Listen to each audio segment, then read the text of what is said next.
కేవలము బైబిల్ మాత్రమే చదవాలి అని అంటే, ఉదాహరణకు కొరింథీ ఎక్కడుంది?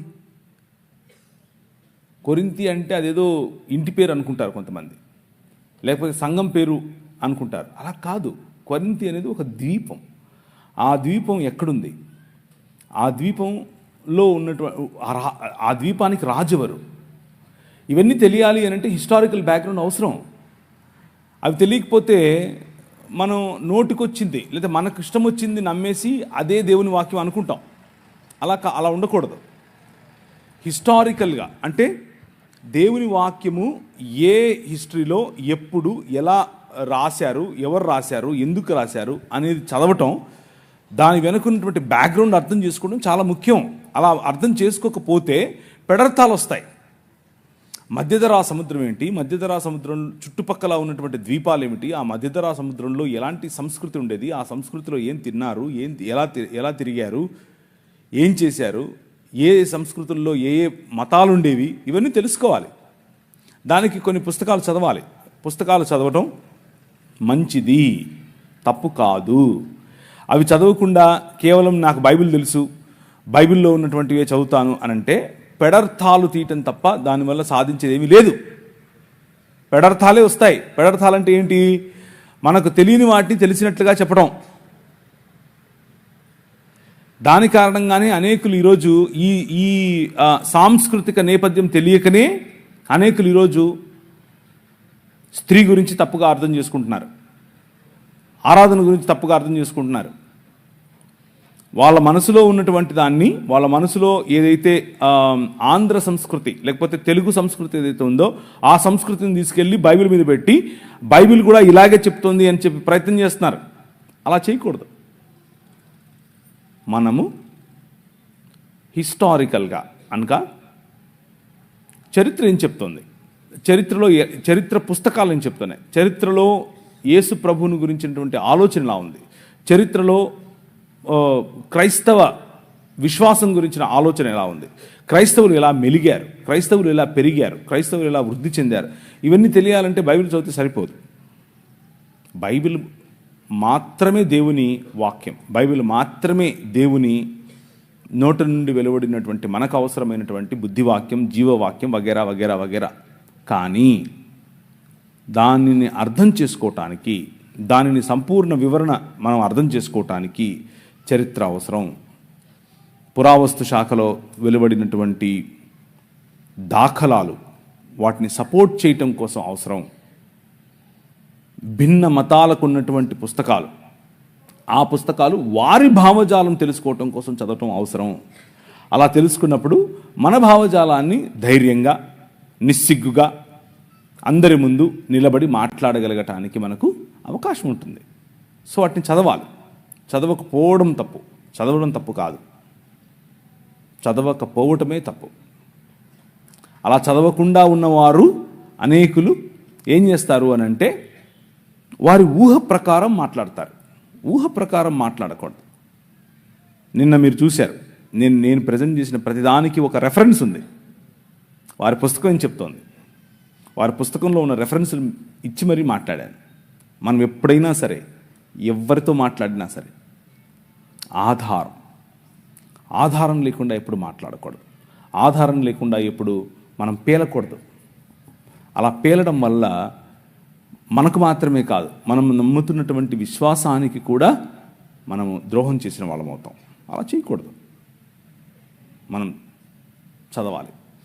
అయితే ఎందుకు ఇలాంటి స్టేట్మెంట్స్ కొంతమంది ఇస్తారు అని అంటే, ఫెవికోల్ పూసుకొని ఒక సీటు మీద కూర్చోవటానికి ఇబ్బంది, లేవటానికి ఇబ్బంది. అది మెయిన్ సమస్య. మతం అనే ముసుగులో ఉంటారు. మాకిదంతా ఎందుకు అన్నటువంటి ఆలోచనలో ఉంటారు. అలా ఉండటం వల్ల కొద్ది రోజులు మీకు పనికొస్తుంది. అంటే మోరల్ గాస్పెల్ చెప్తారు. మొరాలిటీ, నైతిక విలువలు. అంటే ఇప్పుడు చెడు వినవద్దు, చెడు కనవద్దు, చెడు చూడవద్దు, ఇట్లాంటి మాటలు చెప్తారే, అంతవరకే ఆగిపోతారు. అక్కడి వరకే ఆగిపోయేటటువంటి సువార్త మీరు వినాలి అని అంటే ఇలాంటి వాళ్ళు చెప్పేస్తారు. అలా ఉండకూడదు మనం. బైబిల్ అనేది, లేదా బైబిల్లో ఉన్నటువంటి సందేశం మారల్ గాస్పెల్ కాదు. ఇది సృష్టికి సంబంధించినటువంటి సువార్త. సృష్టి యావత్తును ప్రభు అయిన యేసుక్రీస్తు ఏ విధంగా విడిపిస్తున్నాడో ఆ ప్రణాళికకు సంబంధించినటువంటి సువార్త. అది తెలుసుకోవాలి అని అంటే అన్ని రకాల పుస్తకాలు చదవాలి. చదవటం తప్పు కాదు, చదవకపోవటమే తప్పు. చదవకపోవడం వల్ల పెడర్థాలు తీస్తాము. బైబిల్ సంస్కృతిలో మన సొంత సంస్కృతిని, మన సొంత భాషను, ఉదాహరణకు కొన్ని సంవత్సరాల క్రితం తెలుగు రాష్ట్రాల్లో గ్రీకులో ఇలా ఉంది, హిబ్రూలో ఇలా ఉంది అని చెప్తే ప్రజలు నవ్వేవాళ్ళు. ఏంటి ఎప్పుడు చూసినా కానీ గ్రీక్ వెళ్తాడేంటి అనుకునేవాళ్ళు. కానీ వెళ్ళాలి, మనం వెళ్ళాలి, గ్రీకు వెళ్ళాలి, హిబ్రూకి వెళ్ళాలి. అలాంటి భాషలు అనగా ఒరిజినల్ లాంగ్వేజెస్లో ఏమైతే రాసిందో వాటిని తీసుకుని చదివి అర్థం చేసుకుని చెప్పగలగాలి. అలా చెప్పగలిగినప్పుడే మనం ఆథెంటిసిటీ, అంటే మనం చెప్పే మాటలు నిజముగా బలము కలిగినవి అన్నటువంటి సందేశాన్ని మనం ఇస్తున్నాం. ఎందుకు అనంటే ఆదిమ హిబ్రూ, ఆదిమ కొయిని గ్రీకు భాషలో మాట్లాడినటువంటి మాటలను ఆ సంస్కృతిలోనే అర్థం చేసుకోవటానికి రాశారు. వాటిని అర్థం చేసుకోవాలి. సో భాషలు, సంస్కృతి, కట్టడలు, వారి జీవన విధానం ఇవన్నీ తెలుసుకోవాలంటే పుస్తకాలు చదువుకోకుండా ఎలా? థియాలజీ చదువుకోకుండా ఎలా? థియాలజీ అనంటే నా ఉద్దేశంలో థియాలజీ చదవాలి, థియాలజీ చదవకూడదు అంటే కొన్ని విషయాలు మీకు గుర్తు చేయాలి. నా ఉద్దేశంలో ఏసీటీసీ, ఏసీఎన్, బీబీసీ ఇలాంటి కాలేజెస్కు వెళ్ళి చదివితేనే థియాలజీ చదివినట్లు కాదు. కొంతమందికి కాలేజీ వెళ్ళే అవకాశం ఉండదు, కొంతమందికి ఆ ఫీజులు కట్టేంత స్తోమత ఉండదు, కొంతమందికి అంత సమయం వెచ్చించే స్తోమత ఉండదు. కానీ థియాలజీ చదవచ్చు. ఎలా చదవచ్చు? అనేక ఉపకరణాలు ఇప్పుడు మనకు అందుబాటులో ఉన్నాయి, అనేకమైనవి. వాటిని తీసుకోవాలి. డిస్టెన్స్ లెర్నింగ్, అలాగే ఆన్లైన్లో ఉన్నటువంటి అనేకమైన మాధ్యమాలు, వాటిని తీసుకోవాలి, చదవాలి. చదివినప్పుడు అవతలి వ్యక్తి యొక్క అవగాహన మనకు తెలుస్తుంది. బైబిల్ అవగాహనకు అవతలి వ్యక్తి యొక్క అవగాహనకు మధ్య ఉన్న వ్యత్యాసం, తేడా మనకు తెలుస్తుంది. తేడా తెలిసినప్పుడు మాట్లాడగలం. తేడా తెలిసినప్పుడు మీ ఉద్దేశాలను సజావుగా అందరికీ అర్థమయ్యే విధంగా పంచుకోవటానికి అవకాశం ఉంటుంది. అలా పంచుకోకుండా నేను పట్టిన కుందేలకు మూడే కాళ్ళు అన్న విధానంలో మనం వెళితే అది మనకు అలాగే సంఘానికి మంచిది కాదు. సో మనం తప్పకుండా చదవాలి. మనం తప్పకుండా వేరు రకాలైనటువంటి పుస్తకాలు, వేరు రకాలైనటువంటి అధ్యయనాలు చేయాలి. అలా చేయటం మంచిది. ఇంకేదన్నా? థ్యాంక్ యూ అన్న. అయితే మీరు చెప్పింది చాలా స్పష్టంగా అర్థమైంది. వాక్యమే సత్యము. ఆ సత్యమైన వాక్యాన్ని అర్థం చేసుకోవడానికి మనం హిస్టరీ తెలుసుకోవాలని, కొన్ని బుక్స్ కూడా ఫాలో అవ్వాలని చెప్పారు. అయితే ఇప్పుడు వాక్యమే సత్యమైనప్పుడు ఆ సత్యమైన వాక్యంలో పరిపూర్ణుడైన క్రీస్తు వారు మనకు కనబడుతున్నారు బైబిల్లో. ఇప్పుడు బైబిల్ చదివితేనే పరిపూర్ణమైన క్రీస్తు అర్థమవుతాడా, లేదంటే ఈ క్రీస్తుని వేరే మత గ్రంథాల నుండి, అనగా వేదాల్లో నుండి, ఉపనిషత్తుల్లో నుండి, మిగిలిన మత గ్రంథాల నుండి, ఖురాన్ నుండి కానీ ప్రభువుని గురించి ఇన్ఫర్మేషన్ ఏమైనా ఉందా? అంటే అవి కూడా మనం ఫాలో అవుతూ ఉండాలా, లేదా పరిపూర్ణమైన క్రీస్తు మనకు బైబిల్లోనే దొరుకుతాడా? ఎక్సలెంట్. సో మనము వేరు గ్రంథాలు, వేరు చరిత్ర పుస్తకాలు చదవాలి. చదివినప్పుడు మనకు సంపూర్ణ అవగాహన వస్తుంది అనంటే దాని అర్థం క్రీస్తుని గురించి తెలుసుకోవటానికి ఆ గ్రంథాలు చదవాలని కాదు.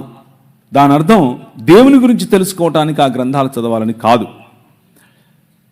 మన ప్రభువు, మన దేవుడు, మన రాజు, ఆ రాజుని గురించి తెలుసుకోవటానికి ఇంకే గ్రంథం అవసరం లేదు. ఒకసారి మీ బైబిల్ చూపించండి. ఈ 66 పుస్తకాలు ఉన్నటువంటి నల్లట పుస్తకం చాలు, ఇంకేది అవసరం లేదు. 66 గ్రంథాలు ఉన్నటువంటి ఈ గ్రంథములో చెప్పిన క్రీస్తే నిజమైన క్రీస్తు. మనకి ఏ వేదము అక్కర్లేదు, మనకే ఉపనిషత్తు అక్కర్లేదు, మనకి ఏ పురాణము అక్కర్లేదు, మనకే గీత అక్కర్లేదు, మనకే ఖురాను అక్కర్లేదు. వాళ్ళందరూ ఇక్కడ నుంచి కాపీ కొట్టిన వారే. మళ్ళీ చెప్పనా, వాళ్ళందరూ ఇక్కడ నుంచి కాపీని కొట్టండి తప్పట్లో.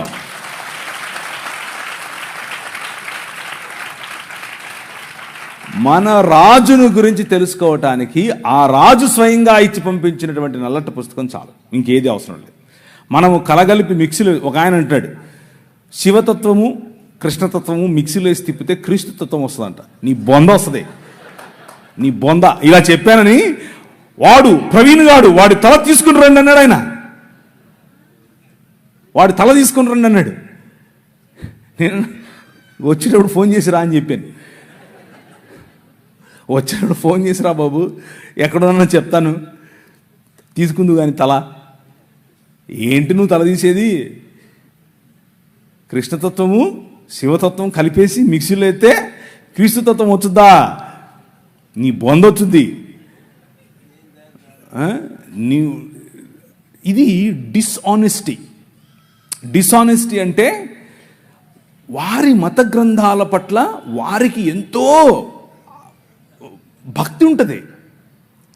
వాళ్లకు దేవుడు అనగానే ఒక ఆలోచన ఉంటుంది. ఆ ఆలోచన తీసుకొచ్చి మనకు దేవుడు అనగానే ఉన్న ఆలోచనతో కలిపి చెరిపి క్రీస్తుకున్నటువంటి అశేషమైన, క్రీస్తుకున్నటువంటి విభిన్నమైన, క్రీస్తుకున్నటువంటి యునీక్, ఆయనను పోలినటువంటి వారు ఇంకెవరు లేరు అని వాక్యం చెప్తూ ఉంటే, ఆయనకు సమానులు ఇంకొకరు లేరు అని వాక్యం చెప్తూ ఉంటే, ఆళ్ళలో ఇళ్లలో క్రీస్తుని ఎత్తుక్కోవడం ఏంటి? అస్సలు చేయకూడదు. 66 పుస్తకాలున్న బైబిల్ గ్రంథం, నువ్వు ఎత్తి చూపించినటువంటి బైబిల్ గ్రంథం, అదే నీ రాజు ఇచ్చినటువంటి గ్రంథం, అంతే. ఇంకా ఏ గ్రంథం అవసరం లేదు. అవన్నీ చదవాలి. ఎందుకు చదవాలి? వాళ్ళ భావజాలం తెలుసుకోవడం కోసం. అందులో మనం క్రీస్తుని ఎత్తుక్కోవడం కోసం కాదు. అందులో మన క్రీస్తుని ఎత్తుక్కోవాల్సిన అవసరం లేదు. క్రీస్తుని ఎక్కడ ఎతకాలి? 66 పుస్తకాలు ఉన్నటువంటి బైబిల్ గ్రంథంలో మాత్రమే వెతకాలి. అందులో మాత్రమే ఆయన ఉన్నాడు. ఇంకెక్కడ కూడా ఆయన్ను కాపీ కొట్టినటువంటి అనేకమైనటువంటి గ్రంథాలు ఉన్నాయి. కానీ కాపీలు ఎందుకు? మనకు ఒరిజినల్ ఉంటే. అర్థమవుతుందా? ఒరిజినల్ ఉంటే కాపీ ఎందుకు అవసరం లేదు. నేనేమో వీళ్ళని కాఫీ అడిగాను. కాఫీ అంటే గుర్తొచ్చింది. కాఫీ తాగందే నాకు ఎలా ఉందంటే, ఇంకా నిద్రపోతున్నాను, ఇంకా ఏంటండి రాత్రి మీరు ఆవులించకుండా నన్ను అలా కట్టేస్తారా 11:30కు? నేను ఇంటికి వెళ్ళేవరకు ఎంత అయింది అనుకుంటున్నారు? 12. పడుకునేంత వరకు, రాత్రి పని చేసుకుని పడుకునేంత వరకు ఎంత అయింది అనుకుంటా? 3:30కు పడుకుంటే పొద్దున్నే ఫోన్ చేశారు, అన్నా వస్తున్నావా? నా భార్య అక్కడి నుంచి ఫోన్ చేసి, బయలుదేరేవా? అటెళ్ళాలా ఇటెళ్ళాలా? ఇక్కడేమో మీరందరూ లాగెత్తున్నారు, అక్కడేమో నా భార్య లాగెత్తుంది. ఏంటి నా పరిస్థితి? కాఫీ ఇవ్వమంటే వీళ్ళకి కాఫీ ఇట్లేదు.